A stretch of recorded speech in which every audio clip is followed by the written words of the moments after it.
If you've been waiting for the right moment to finally get serious about your discipline, I want you to stop waiting after this video. Because this week on Rise Daily, we covered something that I think is going to hit different for a lot of you. I'm going to walk you through everything we talked about this week. The discipline message, the morning routine, the focus system, and I'm going to end with something personal, something I don't talk about enough. Let's get into it. This week's discipline message was about something that I think most people misunderstand about building habits. You are not undisciplined, you are understructured. And that is a completely different problem with a completely different solution. When I say undisciplined, most people hear, I'm lazy, I'm weak, something is wrong with me. That shame spiral is the reason most people never actually build the habit. Because they think the failure is about character. It is not about character. It is about design. Here's what I mean. Two people wake up at the same time. Same alarm, same intention. Person A has no structure. They decide what to do in the moment, which means they negotiate with themselves about whether to do it. Person A loses that negotiation most mornings. Person B has structure. The decision was already made.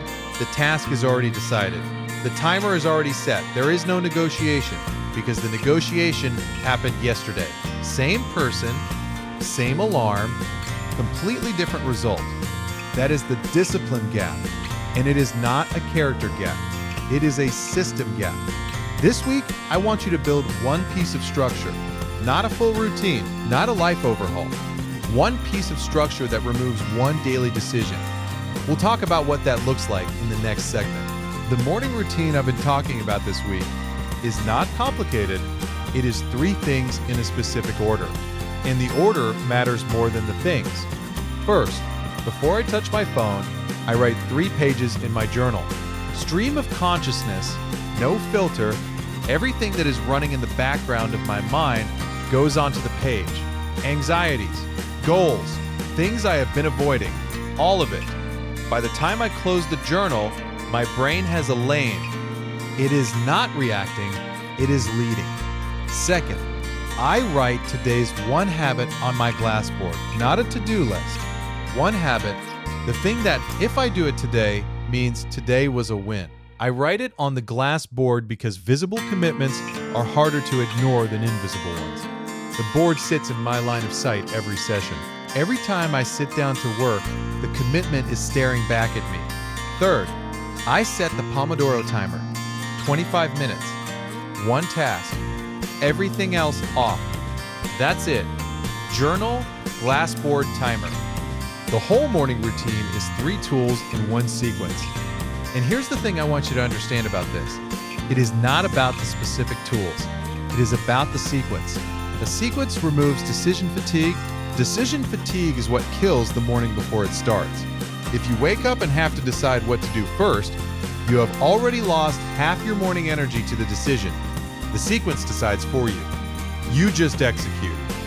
I want to talk about focus for a minute because I think most people misunderstand why the Pomodoro method works. It is not about the 25 minutes. It is about the permission the timer gives you. When the timer is running, you have permission to ignore everything else.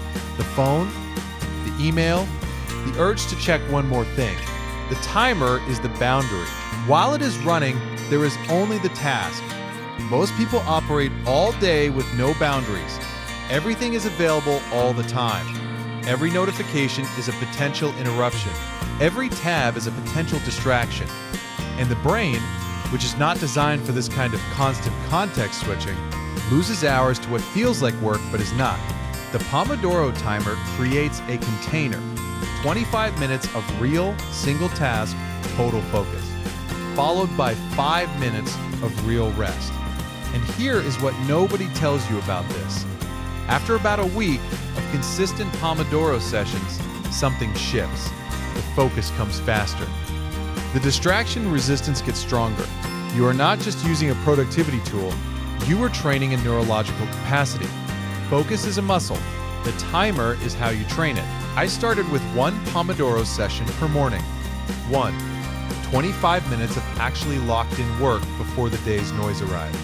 That one session changed my entire output. not because I became more talented, but because I made my talent available. The glass board is the simplest accountability tool I have ever used, and I want to explain why it works before I tell you what to write on it. When your commitment is in your head, it is negotiable. The brain is extraordinarily good at renegotiating internal commitments. I'll do it later. I was tired this morning. Tomorrow, I'll start fresh. Those negotiations happen automatically, below your conscious awareness. When your commitment is external, written, visible in your physical space, it becomes harder to negotiate with. It exists outside your mind, which means your mind cannot quietly erase it. Every morning, before I start my first Pomodoro session, I write one thing on the glass board, one habit. Today's commitment, and every time I sit down at my desk, whether for the first session or the fifth, the board is there. The commitment is there. The only question is whether I honored it or not. It is simple, obvious even, and it is one of the most powerful accountability tools I have used.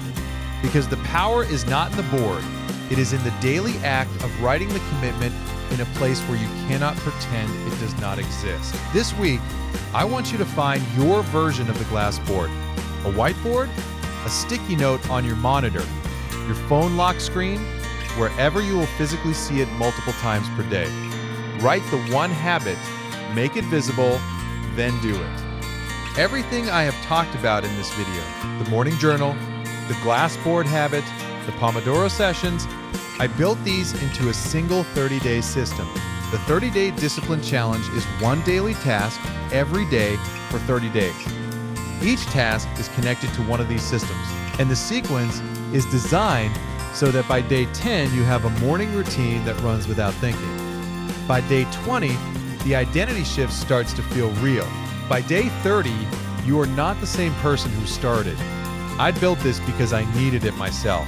I needed something that removed the daily decision of what to work on, gave me one clear action, and showed me what daily consistency actually produces when you stay in it. If you have been watching Rise Daily this week, and you feel like something in these videos is pointing at something real in your life, the challenge is where you take that feeling and turn it into 30 days of proof. The link is in the description and the pinned comment.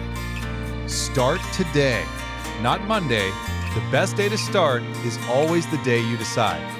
Before I wrap this up, I want to be honest with you about something. I didn't build Rise Daily because I had discipline figured out. I built it because I kept failing to build it. I had a period where every Monday was a fresh start. I'd get motivated Sunday night. Monday morning, I'd be fired up. Tuesday, the motivation would start to fade. By Wednesday, I was back to the same patterns, telling myself I'd restart next Monday. That cycle ran for longer than I want to admit. The thing that broke it wasn't a new goal. It wasn't a new inspiration. It was the moment I understood that I was trying to run discipline on motivation fuel. And motivation is the most unreliable fuel available. The system, the journal, the timer, the glass board, the daily challenge, that system was built to work on the days the motivation does not show up. Because most days, it doesn't. And when I stopped waiting for it, everything changed. That is what I want for you. Not the perfect morning. Not the perfect discipline. Just the system that works on the imperfect days. Those are the only days that actually build anything. See you next week.